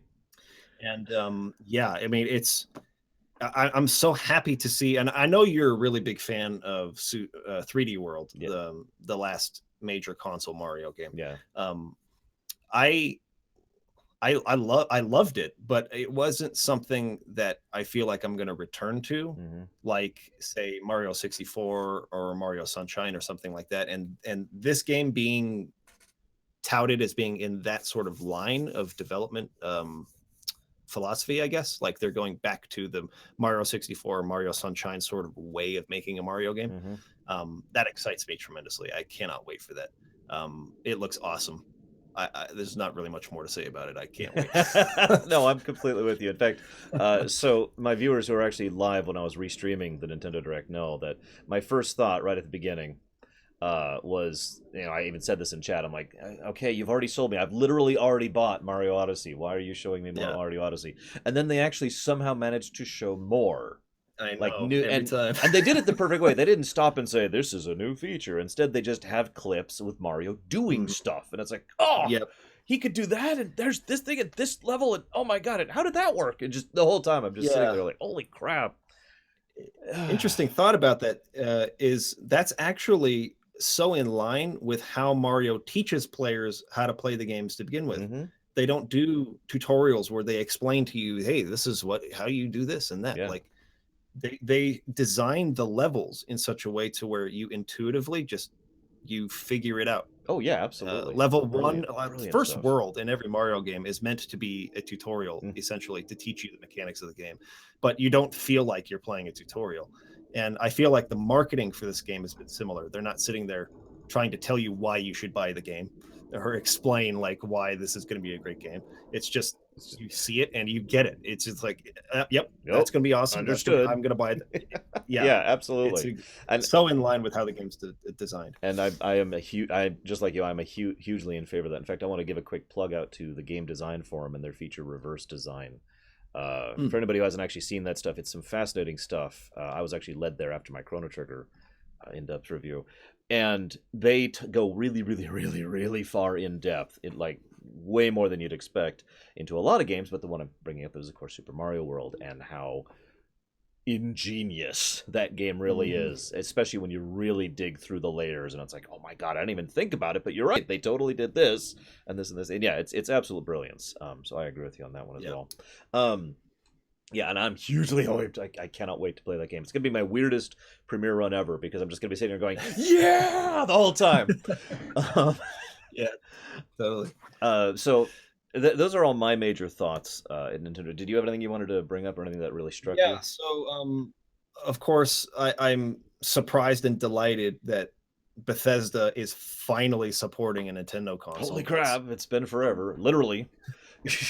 Holy, I know. It's just like Bethesda, Nintendo. What has hell frozen over? What's going on here? Well, I didn't mean to talk about it, but but on Xenoblade 2, you know, those of you who do follow my channel know that I was really kind of critical of that game, have been since it was announced. I don't like the new art direction. I think that even a lot of the new mechanics, like the way they've sort of tried to streamline stuff, I hate the UI. I get the UI, I get it. It's going to be on a small screen in handheld mode. You got to be able to read the words. I understand, but it's kind of the same. It's not the same thing as with Dissidia, because Dissidia is a console game. There's no excuse for the UI to be as crazy as it is. yeah. But there's a game hidden somewhere under that UI. We're not sure where it is. I've got a team of archaeologists ready to go here. It's there somewhere. I'm not a huge fan of a lot of things they're doing, but this particular trailer, while it highlighted things that I've already been concerned about, like voice acting and other problems, I loved that little introduction they did to all the different like nations, for lack of a better word, I guess. Like I loved the design of all of their like emblems, and they kind of gave you a little bit of background into like how this nation developed and what they're all about. Like that intrigued me a lot from a world building point of view. I think this has really sucked me in, this particular trailer, to where it's like, okay, there's gonna be things about this game I'm not gonna like. There are gonna be things about this game I wish they had done more in line with the original Xenoblade Chronicles. However, like this at least is very intriguing to me, and I want to learn more about that. So they've won me over with that trailer, and I'm pretty interested in the game, more so than I have been in the past. Me too. I've anybody who watches me knows I'm not really a big Xeno fan. I've actually played pretty much all of them except for the Wii U one. So I guess that is all of them except for the Wii U one. And I've just, I mean, the Xenosagas are all right, and Xenoblade's all right. And that's just generally my opinion. It's all right. This is the first time ever that I have been legitimately excited about a new Xeno game, and I'm probably going to go ahead and pick this one. I'm still kind of iffy on it. I might pull my patrons on that one, but the idea of doing a premiere run of the new Xenoblade is at least on the table now, whereas it wasn't before. And a lot of that boils down to exactly what you were talking about. Not only was there someone narrating, here's this nation with this people and this stuff, but there was some excellent visual design and directing that was going on, showing a lot of the nations, showing like their daily life in the background, or the kind of terrain they're in, and just giving an idea for the variety while talking. So excellent presentation there. And as Takoida pointed out in chat there a minute ago, the very idea of the Cloud Sea fascinates me from a world building perspective. Like, what is that? Why is that there? What's under there? There's ground. We know there's ground because in the trailer he's walking on the base of it. So what? I just want to know more. For like the first time, it gives me some. I don't know how to correctly pronounce this game, but Baten Kaitos. It gives me some vibes from that. Yeah, I don't know if you ever played that. I have, and I don't know how to pronounce it. Monolith developed that game too. So I didn't know that. Yeah, they did, or at least in part they were working on that. So like, not that Baten Kaitos is like the greatest game ever. Best game, better than FF6, better than Chrono Trigger. But for big Nintendo fans like me growing up, where I only had Nintendo consoles, it was like we were starving for RPGs. So anytime we got an RPG that was even barely competently made, it was like, oh my gosh, greatest thing ever. So I remember having a lot of good memories with Baten Kaitos, and the whole Cloud Sea reminds me of that, and the beasts, flying through that. I can totally see that as well. Yeah. So I'm gonna kind of segue into our next thing because I know both of us have played it. Yes. I would really love to talk about Project Octopath Traveler. Oh man. because I mean I actually did a full stream of that. That's not live on my channel yet because I'm still getting the FF lore run up. But Mm. played both sides. Have you played both sides? I am not all the way through Primrose yet. Okay, so I'll try to shush I've about her storyline then. I will. but from what I played so far, it surprised me a lot how dark it is. Oh So God, I know. yeah, It's really dark. I was not expecting that, and it was like it's hitting me really hard. Yeah. And I'm not going to spoil anything, and nobody in chat Okay, spoil. You know my rule. But right. there is all I'm going to say is that there is a moment which, if I had been reviewing it, it would have been an automatic story plus just for the moment, just for how Mm. well done and awesome that it was. And that's all I'm going to say about that. And then, of course, the what was his name? Olgerg? Ulberich, I Ulberich, think. yeah. Berg is what they kept calling him. Yeah. Was surprisingly awesome. I did Primrose before him, and Mm. so and I'm sure you've seen this already as well since you're playing both. But the fact that the actual way I played both was different was awesome to Mm. me. You know, if Yeah. the trash Oh, fights, the totally. boss fights felt completely different. I don't know if they're gonna be able to play it for all eight, but at Yeah, least there that's true. is some variety to the play style of the characters. Absolutely. Yeah. And Yeah. yeah. Hmm. Oh, go No, ahead. I was Finish just your going to thought. add that I'm really excited about the fact that we can, based on my own analysis on it, and this is speculation, recruit all eight and have three active at a time. So Probably true. Yeah. hopefully that would be cool. What were you going to say? Oh, I was just gonna say, the game took me by surprise in a big way. Like I remember when it was first announced, um, back in that Nintendo Switch Direct thing that they did, where they announced the Switch. I think it was when they announced the Switch and they were announcing a Yeah, bunch of games for it. It yeah. was either that or no, the Switch It was was that. this year. I Anyways, know I can't that. remember It's exactly. very recent they announced this. Early on in the year, they showed it off, and I was like, that looks pretty cool. But for whatever reason, I can't put my thumb on it. Like I just wasn't like, oh, I'm all in on that. Yeah, Like, yeah. yeah, No, I was like the exact that's the same game I'm way. waiting for. I Hmm. was a little bit more like interested. Okay, what's happening with Xenoblade 2? What's happening with Breath of the Wild, Mario Odyssey? But when I actually sat down and played the game, like I can't explain it. It just really drew me in like Hmm. immediately. It was like, okay, uh, I get what they're doing here, and this is freaking awesome. And that's to be expected. I think the developers behind Bravely Default, they get it. Oh yeah. For people who grew up with traditional turn-based JRPGs in the 90s, this studio gets it in a way that Square Enix proper Doesn't. doesn't get Let's it. just be honest about it. These guys get it. They understand from mechanics, story, visuals, all of it. They understand what people loved about those games, Mm. and they are delivering experiences that are very reminiscent of that. And I love it. I love everything about it. There have been some people on my channel because I did a video on the game, explaining some of my thoughts, who are talking about the mechanics being too basic. Like the boost system could be, and it is very fascinating at first, but how deep can that really go? People talking about whether a class system would exist at all, how character progression would be handled, is there going to be any customization there? Those are legitimate questions, Mm. and I think that, certainly, like, while there's a possibility that this could be super fascinating at the start, and then it could become bland pretty quick without, you know, at least some way to customize your character's growth or something like that. And we don't see any of that, at least to my knowledge, in the demo that they showed. Yeah. But I do think that what you're talking about with the other 8 characters, and being able to use them strategically for their strengths and weaknesses, the fact that they do play differently, which they highlighted, like you said, really well in the demo. Like, Hmm. you don't play Primrose the same way as Ulberich. They have different strengths and weaknesses, and using that as the game's class system, I guess, where you're switching a character for their, abilities or whatever, I think is probably the direction they're going with that. Yeah. um, and could still be really really cool. They didn't show in the demo, multiple party members fighting at the same time, if Actually, I'm not they did. mistaken.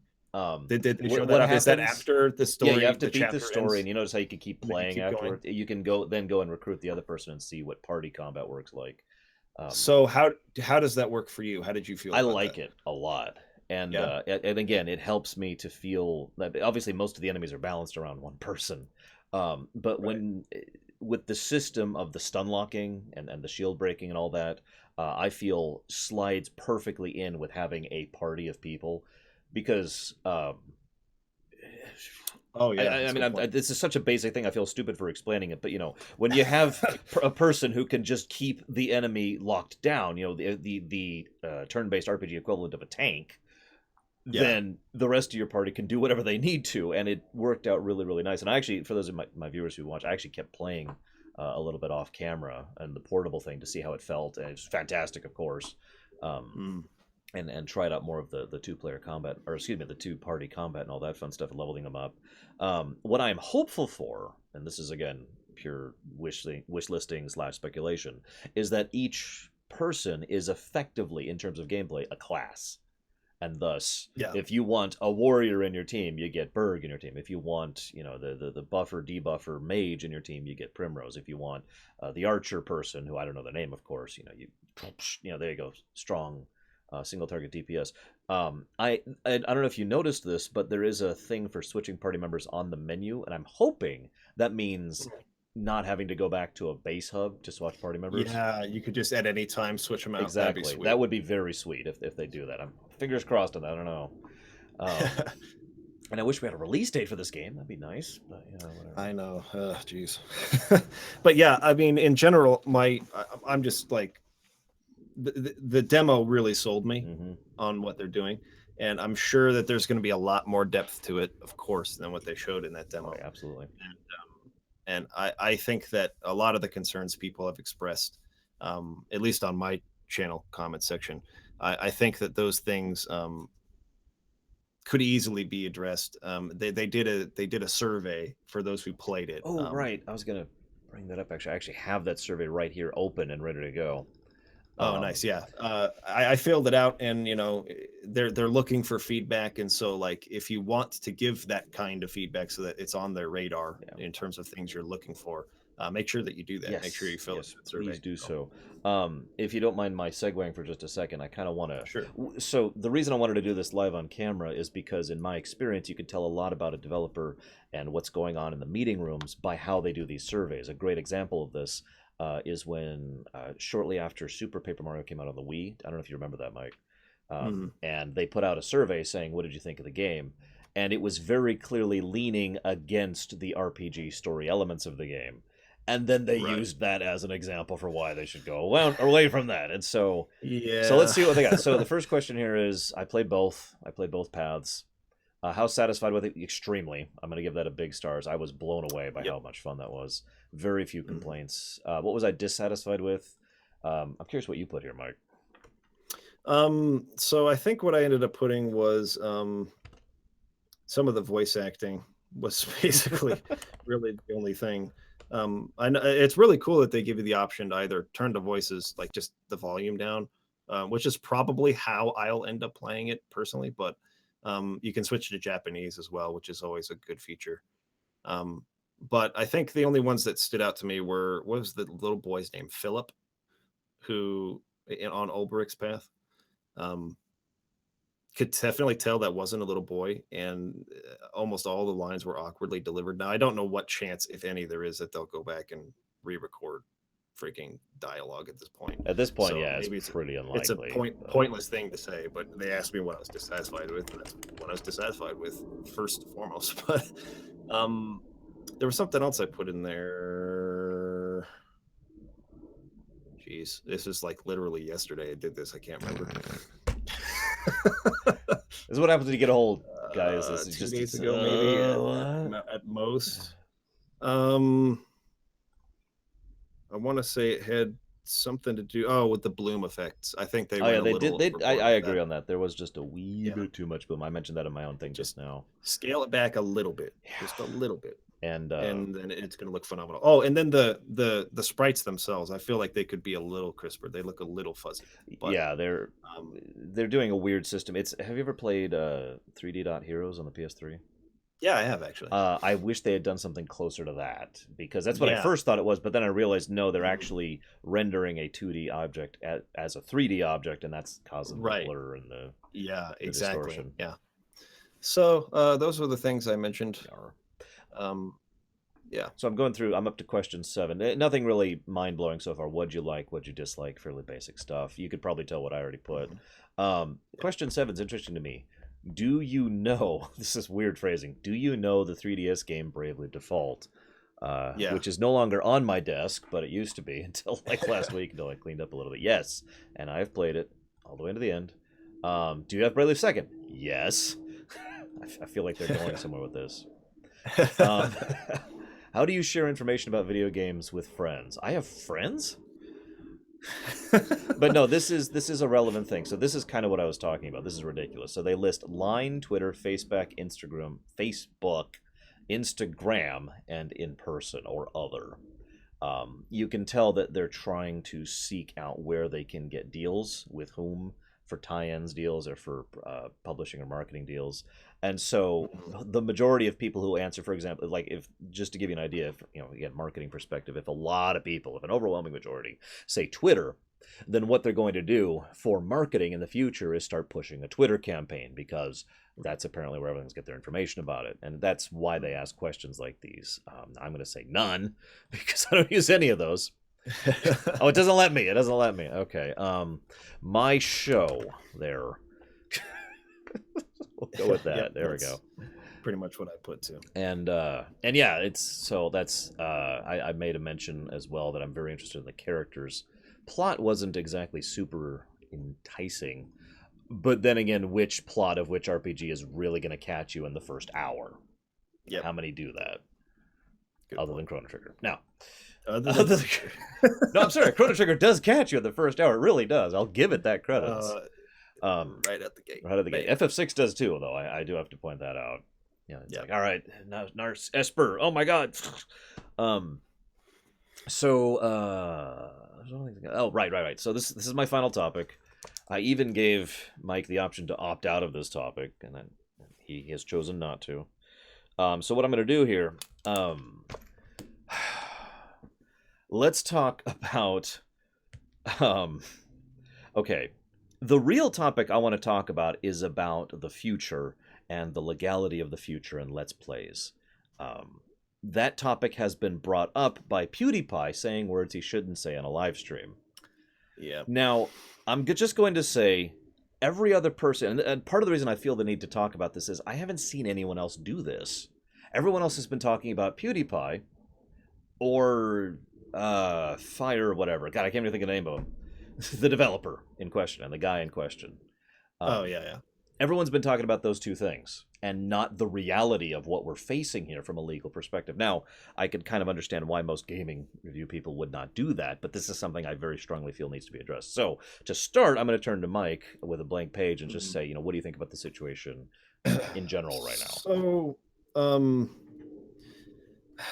it's really hard to do this without getting political, You which don't I don't have want to. to. I give you the out if you want. I'm not afraid to do it. It's just that, you know, it's just such a sensitive No, thing for I certain understand people. And completely. so I want to lead this in with the caveat that, like, I am a very open-minded person in general. I love to discuss. I love to hear other points of view. I tend to be somewhat malleable in where I stand on things. Not that I don't have some very firm, um, beliefs and have a moral compass that's like inherent part of me, but I I I want to foster openness in a way that I think is so lacking in the political sphere in my country, anyways. So if someone came to you and said they want nothing but action RPGs in the Final Fantasies from now on, you would be open to that. You'd be Let's fostering. hear them out. Let's hear them out. I'm not promising I'm going to agree with you, but let's hear them out. Let's just see if there are any good points to be made there. We could at least glean from that person. Oh, okay, that might be a good That point. one Maybe thing you said might be a good point. The rest of it's exactly. drivel. God, I don't even know what you're talking You about. you can learn from everybody. Everyone has unique experience and perspective that maybe you haven't thought about before. So I think it's really important to stay open-minded. That being said, one thing that I one of the parts of my moral compass that I hold very dear is freedom of speech. And even when people say things I don't like, I think that they should have the freedom to say it. Now, you toss that in with the fact that are we talking about governments suppressing your speech, or are we talking about companies who have every right to, I think what YouTube is doing right now with what's being called the adpocalypse, right, Yeah. where they want everything to be advertiser friendly, is not does not fall under the same category as like restricting speech and taking away the First Amendment. It's not the same thing, because this is a business and the advertisers have a right to not be associated with things they don't agree with. And so they are all within their legal rights and legal bounds. And so this is a really sticky situation. It's not as clear cut as one side or the other wants you to believe it is. There's a lot of gray area there, and this is such a new medium. This because it used to be like an advertiser, they choose which shows they appear on or what network they appear on, and they know that there's not going to be someone on that network saying these things. Yeah. And it's just so many wild cards on YouTube. It's like you're putting your advertisement up there, and who knows whose video that's going to appear in front of. I really do get it from their perspective. It is important that this gets resolved in a way that they don't feel like their brand's being associated with something that they don't want it to be. And I totally defend that. At the same time, I defend people being allowed to say things without having the media do a smear campaign on them, just because they don't agree with them politically or whatever. I think that is despicable. I hate that has become so common that and I get why too. I know that like kids are getting their news and their maybe not news is the right word, but they're getting their opinions about what's happening in the world and in the political sphere from YouTube personalities and stuff like that. And the mainstream media is really fighting to stay relevant in the next 20 years or whatever. Traditional media is sort of, okay, I'm going way too far into this. We're just talking about free play and Let's Plays. So what I'm trying to say is that I see both sides of this issue, and it's really hard to say one side or the other is right or wrong. But I believe Let's Plays are a transformative work. I believe that. And the reason I believe that is because the people watching a Let's Play are not watching it because they're just there to see what happens in the game. They're there to get the perspective of the person playing, usually. Yeah. For the most part, they're there because they want you guys on this channel. The reason you watch Lore Runner's stuff is because you want his perspective on these things. You want to learn from his experience with these games. You're not getting on there so that I can find out what happens in Mario plus Rabbids or whatever when it comes out. I want to watch the game instead of buy it. Nobody does that with video games. I shouldn't say nobody, but most people don't. Gamers want to play the games themselves. Generally speaking, they're very sensitive to spoilers. They hate that. They want to get their hands on it, and they want to experience it. They want to interact with it. It's the whole point of video games. No one wants to watch a video game. They want to play a video game. So the idea, I think, from a lot of publishers that they're I don't know, that it should, geez, I don't know where I'm going with this. Essentially, at the heart of it, I feel like Let's Plays are a transformative work. And I recently, I don't know if you followed this, where H3 Productions was sued by some of the YouTube channel. Very closely. That really went in the favor of just content creators in general on YouTube who do commentary on things. And I think that was the correct call there. Yeah. And I believe that it is true that these are transformative works. You're providing commentary, you're educating, and all of that is important to factor in.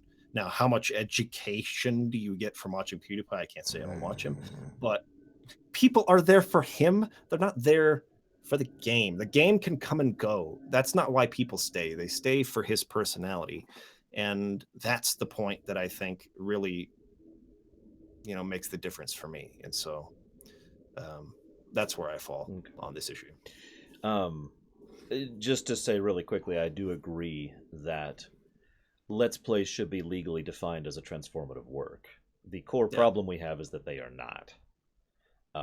But I'm getting ahead of myself. So obviously, like, I have nothing to say about PewDiePie or Firewatch. They're both in the wrong the end. I'm sorry. That's such a simple thing to me. There's nothing there to talk about as far as I'm concerned. That's a good way to put it. They're both wrong. They're both wrong the end. What I want to talk about is legality. I shouldn't say that. I don't want to talk about this, but again, this is something that needs to be brought up. God, where do I even start? Feel free to interrupt me, Mike, if you have any thoughts. Sure. So you say you agree that it should be considered a transformative work, but it isn't. It is not. It is not legally defined. So is it the fact that it's not defined, or is it the fact that it's defined that it isn't? It has. Okay. I actually need to answer another question before I answer that one. So let's explain how this works to the people at home, especially, and maybe to you. I don't know if you know this as well. Right now, fair use is not actually a law. There's no law that says fair use and transformative works are protected. There is a defense which can be utilized in that. Now, that defense serves as a barrier. That defense means that, for example, let's just say, totally made up stuff. Let's say Nintendo decided to come after me for streaming Mario plus Rabbids, and they said, hey, you can't do that because you were violating our copyright. Actually, that's a bad example because that's effectively a Let's Play. So let me rewind just a second.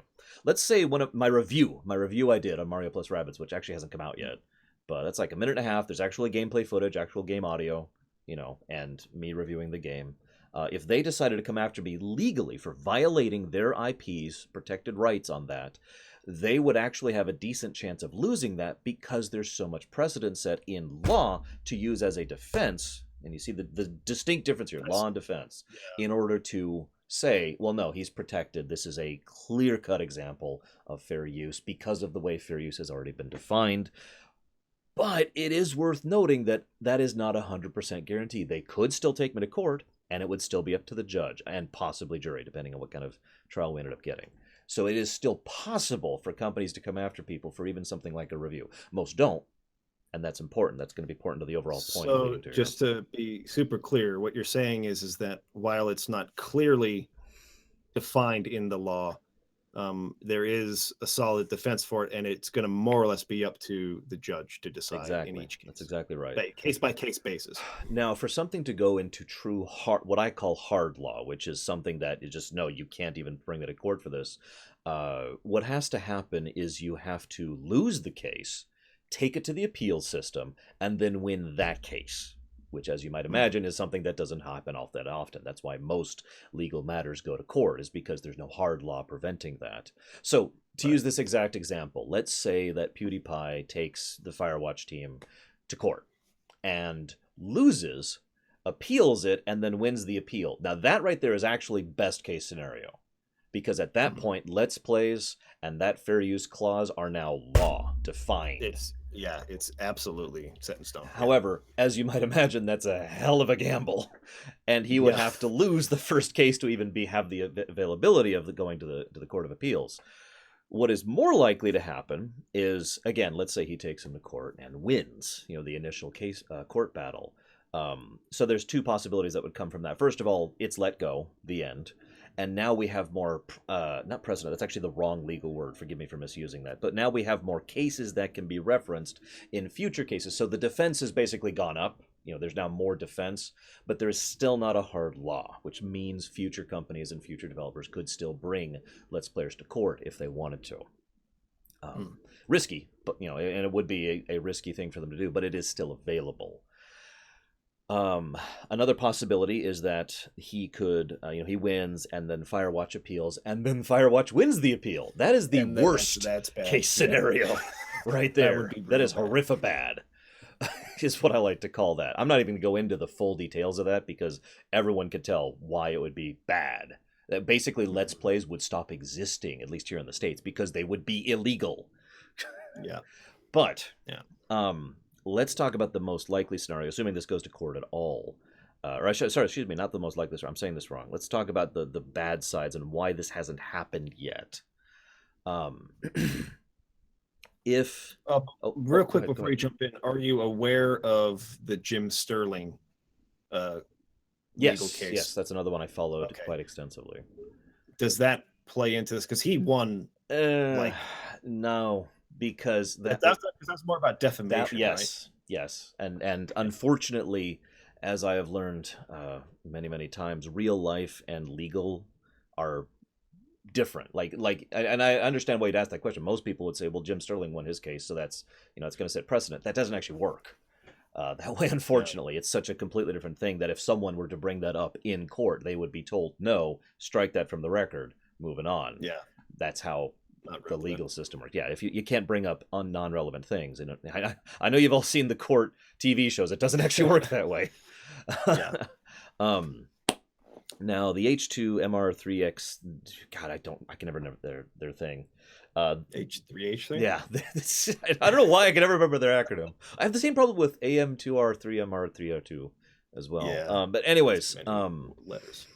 Their case is something that is more in our favor of that one, because that was a actual fair use issue over copyright infringement. So that could be used.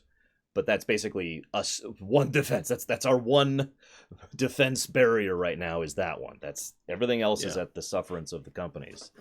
Now, let's talk about why the sufferance of the companies is something that should actually scare you. And I hate to say this. I don't want to be a fearmonger. But let's assume for a moment that somewhere along the line, someone pulls the trigger and finally goes to court over one of these copyright infringements. And it has to be specifically over a Let's Play. That's important. Now, as Master Bambino points out, PewDiePie is not going to take them to court. He doesn't give a damn. He has no reason to care. That is almost unfortunate, if I could be so bold. I think he should take him to court, and I think she should curb stomp him in court. But it's understandable why he doesn't want to, ignoring the fact that he doesn't care. He's already won. He has how much money to make last year? Yeah, exactly. But also because nobody wants to be the person to pull that trigger. Nobody wants to be the person to be the one to go into court and try to do that. The H3H3 guys were brave enough and strong enough to do that, and I think it cannot be understated how difficult of a thing that was for them to go through that, especially given how much was riding on that. Yeah. Now, let me explain why this is a horrible potential. How many of you get upset when Nintendo shuts down a Metroid remake, a Metroid fan remake, or Pokemon Uranium? Or anything like that, right? I mean, right? Nintendo has this really big bad reputation for, shut down. No. There's the, Project M was another example of this somewhat recently. Obviously, most people tend to point to Nintendo, and I think that's just a bit of a sample size theory going on because there's just so many people who want to make fan Nintendo games. But, this has happened to Blizzard, this has happened to Activision, this has happened to Rockstar Studios, this has happened with Square Enix. Anyone remember that Chrono Trigger 3D they were working on for a while there? Yeah. And then they just shut it down very quickly? Just shut it down, yeah. Now, I've talked about this before, and everyone says they have to do it to protect their IP. I want to explain that statement a little bit, because the way it works, let's assume for a moment, let's use this Square one. I think this is a really good example. Let's use the Chrono Trigger thing. If Square Enix decided to go to court over defending their IP, they'd win. Of course they would win. Yeah. But that's not actually the issue, as weird as that may sound. It's not about, their livelihood is going to be threatened. The problem has to do with duration of, I can't think of the legal term, but it's basically duration of acceptance is the word I'm going to use. So let me explain that. And I've actually talked to an attorney about this just this last week to really refresh myself on this information. Let's pull this back to Let's Plays for a second. Let us assume for a moment that Firewatch and PewDiePie, or anybody, it doesn't actually matter who, but a Let's Player and a company go to court, and the court rules in favor of the company. Now, here's the thing. Again, remember, that's not law. That's just defense. So what that means is more companies would have more on their side to go after Let's Players in the future. But as we know from real-life experience, tons and tons of companies don't give a crap. They're fine with Let's Players. How many indie games have you played, anybody in chat, and Mike as well, in the last year that say, please feel free to stream this? Cool with it. Problem is, if we have some defense on the other side, or any defense whatsoever on the other side, the longer that goes on, the more that could be interpreted in a court of law as not protecting your IP. And that right there is going to be the problem. Because the reason that Nintendo and Blizzard and Activision and EA has done this as well, Square Enix, all go after fans for these fan works immediately is because if they don't, they could establish a period of time. Because this could happen. Let me give you a hypothetical. Square Enix allows the Chrono Trigger thing to go on for a while, and then the Chrono Trigger thing is released, and then a few months pass, right? And then Square Enix says, no, we need to shut this down. And the fans say no. At that point, it goes into court, okay? They go into court and they say, this is obviously our product. And then the fans can turn around with their lawyers and say, why'd you let it run for a few months? I forget the exact legal term for this, but that is a defense that can be used in a court of law. The longer you go without protecting your IP, the easier it is for someone to violate any copyright or trademark involving that IP, okay? Interesting. So, if we have a similar precedent that already exists right now for copyright, and the way that works for Let's Plays, we're going to have a situation where companies' lawyers are going to be looking at the actual executives and say, we actually can't let these people keep Let's Playing. Well, why not? Because we need to go after them as soon as possible, so we don't establish this acceptability protocol for however long, and we need to basically and we would literally see the ending of Let's Plays as a concept. Yeah. Now that is close to worst. That's second off from worst case scenario, but this helps to explain why nobody wants to be the one to pull the trigger, and again, why PewDiePie is not even going to bother taking these guys to court, because the first loss that happens there, this ball is going to start getting rolling, and it might not get that bad, but again, at that point, it's a gamble, and who's willing to gamble that one, right? Yeah. Yeah, it's sticky, and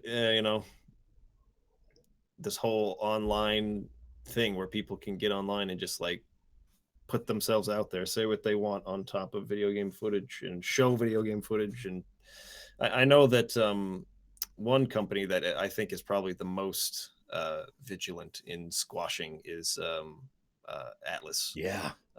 Atlas, there's no nonsense there. Yep.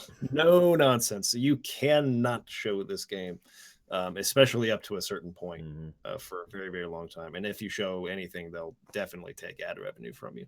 So I understand that. Like, from a legal perspective, it makes sense that they're being cautious, or that they're being careful with that, so that they're defending, because their they IP. basically have to. Is like really the point. What choice do they have? And that's, if I could interrupt real quick, that's just a big point I want to make. A lot of people, damn it, Nintendo, damn it, Square. Keep in mind, they basically have to do that because of the messed up, screwed up way the legal system works. At least here in the States. I can't speak for other countries, but the legal system is to blame more than them, for sure. There was something I was going to add to that. What the freak was it? Oh, at the same time, obviously, most, I would say, companies see the benefit from a marketing perspective from doing this, and take advantage of it. Yeah. So I guess it's they would lose out if this did become law, right? If it became law that Let's Plays are illegal, like all of those companies who utilize social media and online marketing to reach the millennials, their target demographic, through Let's Plays, and understand the power of that, they definitely wouldn't want that to happen. So, like, what's the chance, I guess, of those guys jumping in and trying to stop something like that from happening if it ever did go to a court of law? So that leads in another direction slightly. That gets into the issues of licensing, which is related, which is a very relevant related thing. If I can bring up a brief thing specifically regarding the PewDiePie and the Firewatch case, one of the big points that was being made was that Firewatch has a thing in their disclaimer that says you are free to stream this, blah, blah, blah. Thing is, in legal land, again, separate from reality, that's not binding. And in fact, there's a term for this, and I forget what it is, but it's a specific type of contract that can, by its very nature, be revoked at will for any reason whatsoever. Mm. And that is a legal thing that they are allowed to do. So, for example, if these companies were to be like, well, we want to push against this, we want to try and get this and try to do those kind of things, those types of, I forget what the term is, forgive me, those kind of implied, let's call it an implied contract right now because I don't know what the actual term is, but those kind of implied contracts will not be used in an actual legal defense. Like, let's say, for example, let's use Blizzard. I hate to pick on Blizzard, but whatever. Let's use Blizzard and Bob over there as an example. They've actually gone to case for this, and they're in the middle of a court battle, which is going to decide, as we've been talking about, the legality and the defense of the possibility of let's plays. So these other companies are like, well, hang on, we want to support this, and we've got these implied contracts, these unwritten agreements. This is going to be helping. But the problem is, if they bring that up in the actual courtroom, it will mean nothing because of everything I just said, because it's not actually a legally binding agreement, and therefore it's basically the same as saying, well, I shook his hand. So, Yeah, I mean, exactly. yeah, unfortunately, handshakes are not actually legally binding. That's not how that works, at least here in the States, again. One thing that could be done, even though it would be a hassle, is legal licensing. And this is something that's been tossed around a bit. The idea of basically, a company opening up the doors and saying, who wants to let's play our games? And sign a legal contract that actually says you're allowed to do this. Because Kay brought up a question in chat just a minute ago. He said, can that be revoked after the fact? Yes, absolutely it can. But a legally binding document that actually could be held up in court could not be revoked at will for any reason. Even if it's, funnily enough, even if it says in the document that it could be revoked at will for any reason, that still doesn't actually work that way. You could still take them to court for that. So that would be something they could do to actually start legitimately, legally licensing Let's Players and say, please play our games. Yeah. Please give us this free marketing. Please keep doing what you're doing. The only problem I see with that is that you basically cap who can Let's Play to who already has an audience, and nobody can be like up and coming in that. No, yeah, absolutely. New Let's Players would have a huge problem. I mean, yeah. I am tiny enough that I would probably get passed over by everyone. To use a personal example here, so I doubt I would get a license from anybody. With regards to if this like what happens when all the current big Let's Play channels stop doing Let's Plays, they retire, they get old, they move on, whatever. Who is up and coming underneath that to then take their place to be doing these kinds of licensing deals? I think if they go that direction, they're shooting themselves in the foot either way. So I don't know. No, I agree. I don't know. I agree. Now the real problem here, and you actually started this whole conversation with this. The real problem here is that Let's Plays are not defined legally in the United States as a transformative work.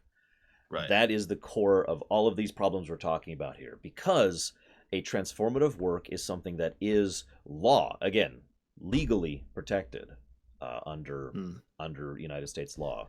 The only thing you can do is bring someone to court under the auspices that it is not something that is protected by fears. That is not a transformative work, which is what happened with the H3H3 people, that they had to then prove that what they were doing was a transformative work, which blah, blah, blah, blah, blah, blah, all that mess. They had to actually prove that it was defended. Once they proved their point, they won. Yeah. And that is our core issue. Because let me use an example. There is a type, I don't know where the toip came from, of Let's Play, which is, I forget the proper term for it, but it's a no commentary run. And it generally involves the game being full screen and the person playing it with the mic off. Game beginning to end, no commentary. That's pretty easy to define as a non-transformative work. I'm with the companies on that side of things. Yeah, that's a little bit okay. It's really helpful for me when I need some footage. Me too. Actually, I use it for that exact same purpose. I use it for that but yeah, and that's another one.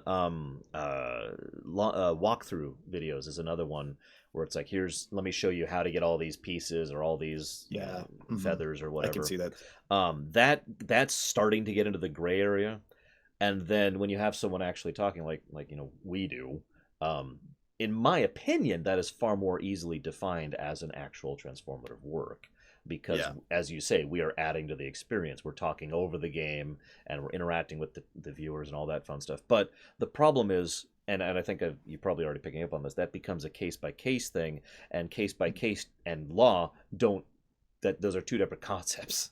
Yeah, exactly. So, thus we have the core problem because and this is what I was kind of leading up to, how do you why don't we just say boom, let's play as our transformative work, because it's not that easy to define, because there's so much of a breadth and variety Yeah, over it's like what a let's play an is. H.C. Bailey Let's Play versus a Lore Runner Let's Play. Those aren't the same things and can't be defined as the same things. Mm-hmm. So, because one, like you're saying, is more walkthrough type, and the other is more like, diving into lore history, like how they designed something. It's like more educational. Yeah.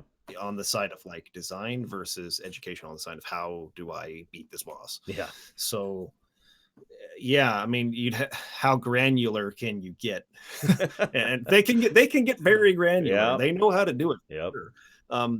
But what is that process like, and how do you draw the line there is not an easy thing to decide for sure.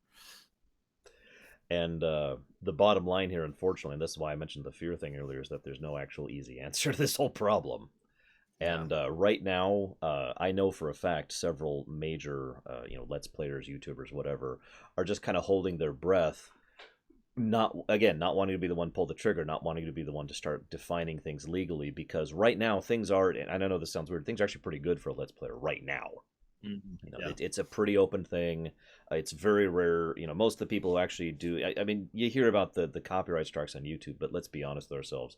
A copyright strike on YouTube, while it is a big deal, is nowhere near the same level as I'm going to be taking you to court.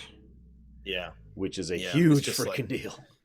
All right, fine. I'll just avoid this company in the future. I'll play this game. Yeah, exactly. It's like, all right, whatever, and I'll try to get my thing back in good standing and all that fun stuff, blah, blah, blah. Yeah, but actually having to take time out of your life for the next year and a half, because court battles take forever, and spending God knows how much money. I talked to an attorney just last week, and I asked him to lowball an estimate for how much he thinks it would cost for anyone to go ahead and start pushing, like if someone wanted to pull the trigger, how much would it cost them? And he said 6 digits minimum.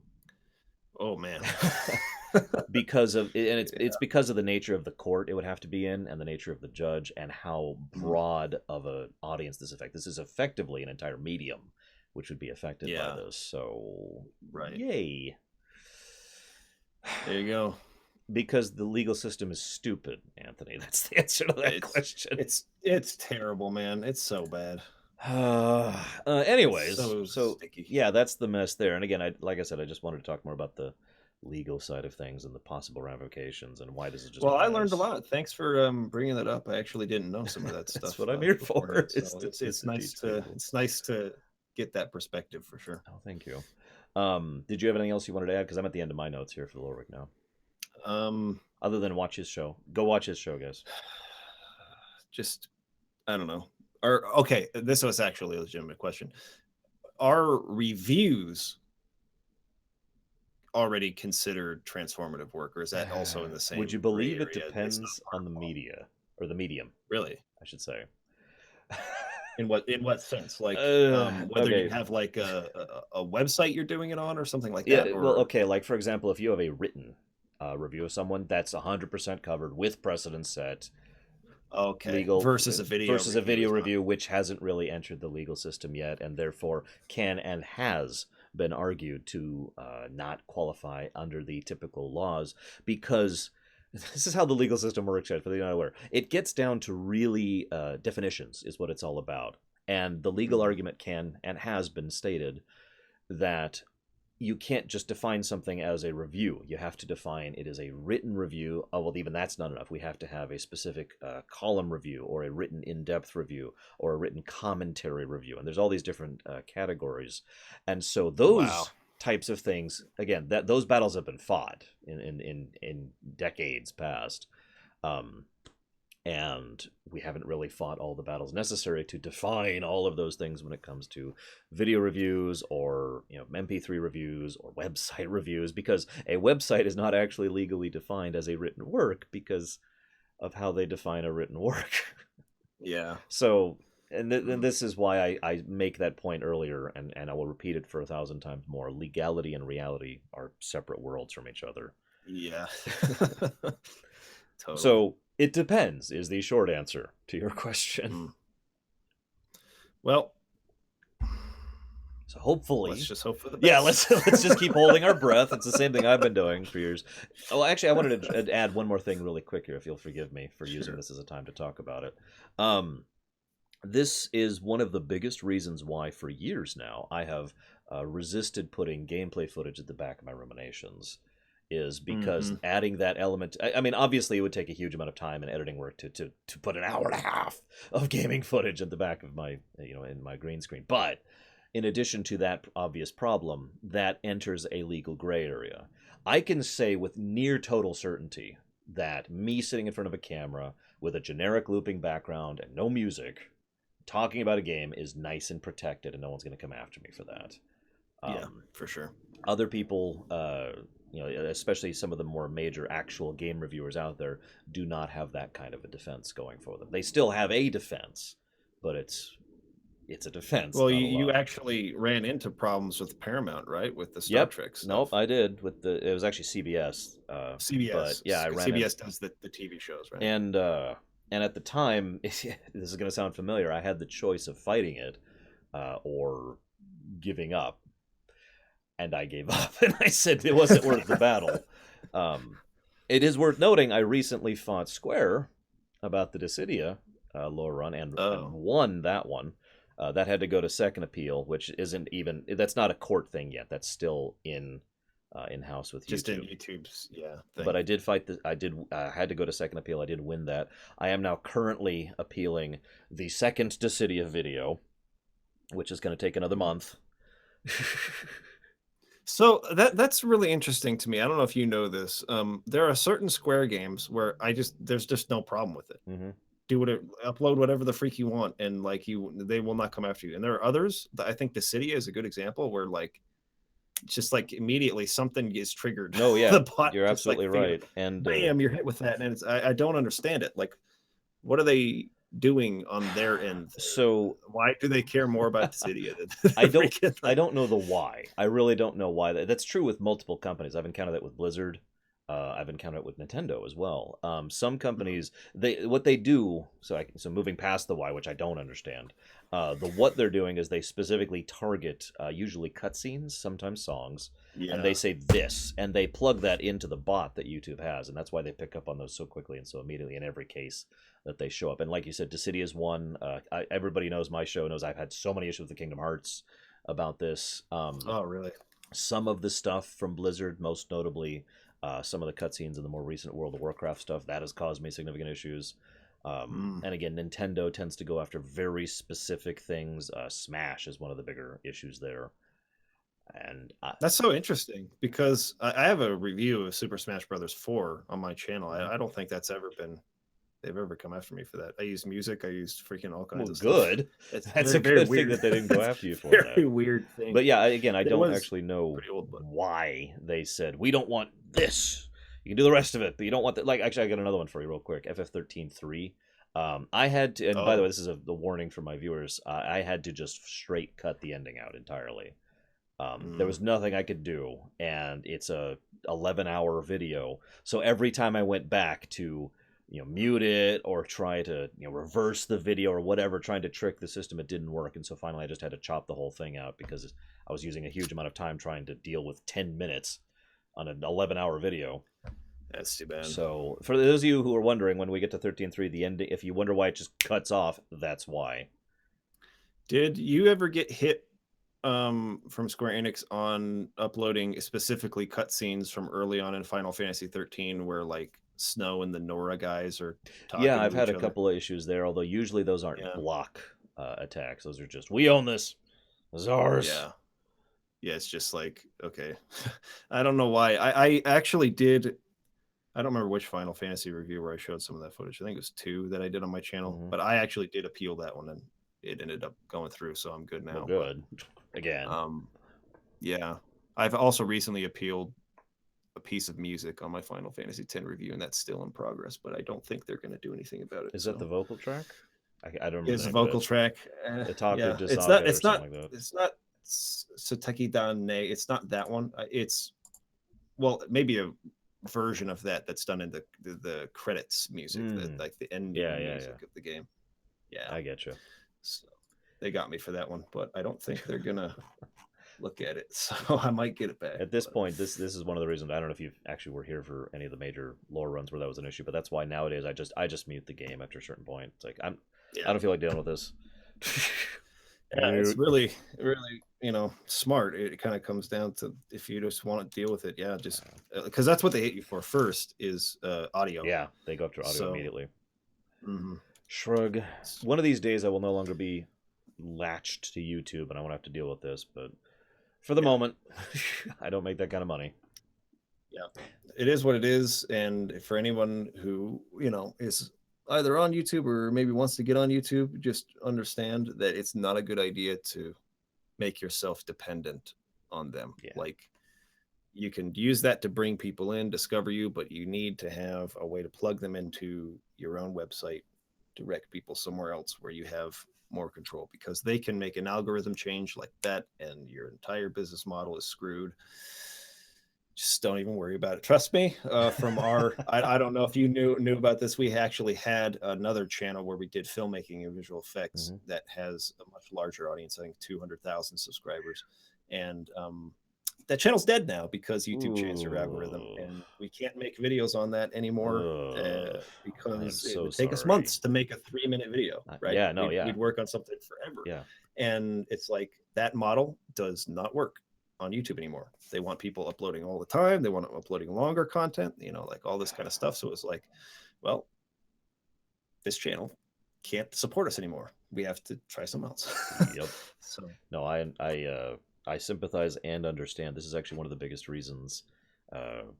This almost sounds bragging, but I swear it isn't meant that way. Why I've never really relied on YouTube for ads, specifically for ad revenue.